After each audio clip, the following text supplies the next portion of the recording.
Everyone, welcome back issue blogs. কেমন আছো তোমরা সবাই? আশা করছি তোমরা সবাই ভালো আছো আর আমিও খুব ভালো আছি।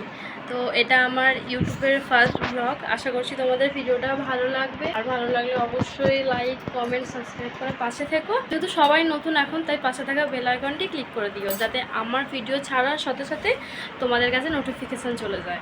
ব্লগটা কী নিয়ে সেটা তোমাদের সাথে তো শেয়ার করবোই। আগে দেখিয়ে দিই আমার ঘরের অবস্থা কি, যারা ব্যাক ক্যামেরায় দেখাই।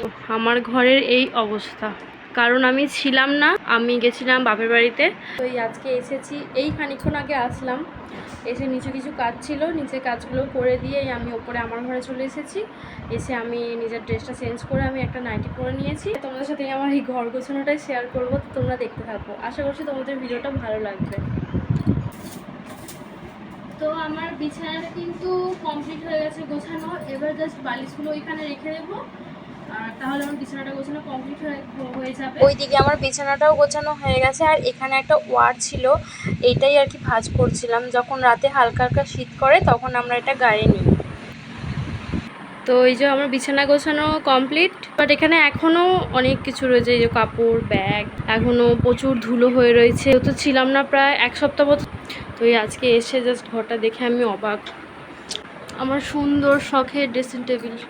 তো চলো আগেই চেয়ারে রাখা এক গাদা জামাগুলো গুছিয়ে নিই।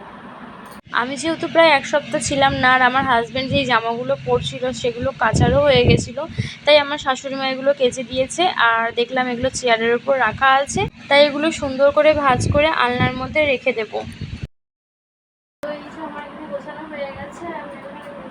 আরও কিছু কিছু জামা রয়েছে যেগুলো খুবই ময়লা হয়েছে, কাচারও হয়ে গেছে, সেগুলো একটা বালতিতে রেখে দিয়েছি।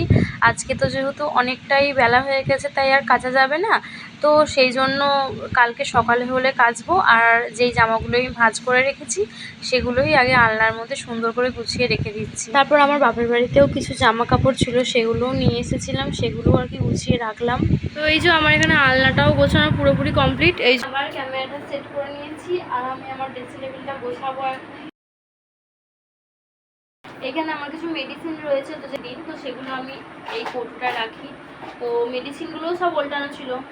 এমনিতে তো তোমাদের আগে কোনোদিন এরকম ভ্লগ আমি শেয়ার করিনি, তাই আমার একটু নার্ভাস লাগছিল যে ঠিকঠাক ভিডিওটা হচ্ছে কিনা, ক্যামেরাটা ঠিকঠাক সেট করলাম কিনা, বা ভিডিওটা কোন অ্যাঙ্গেল থেকে নিলে খুব ভালো লাগবে। তো যেমন আমি পারছি তেমনই তুলে ধরার চেষ্টা করছি। ভিডিওটা দেখে কেউ খারাপ মন্তব্য করবে না, যদি কারোর ভালো না লাগে তাহলে স্কিপ করতে পারো। এই যে আমার ড্রেসিং টেবিলটাও গোছানো কমপ্লিট হয়ে গেছে। এই যে কেমন লাগছে তোমাদের? ওখানে আমার আলনাটাও ডান। তো আমার বিছানা, ড্রেসিং টেবিল আর আলনা গোছানো কমপ্লিট হয়ে গেছে। এবার আমি ঘরটা জাস্ট হাত দিয়ে মুছে নেব। তো আমার প্রায় এখানে 90% কাজ হয়ে গেছে। এবার আমি ঝাঁটা দিয়ে নেব ঘরটাকে, তারপর ঘরটা মুছে নেব। আর আজকে না আমি রেলিংটাও পরিষ্কার করে নেব। আর ওইদিকে দেখছি খুব মেঘ করেছে, জানি না বৃষ্টি হবে নাকি।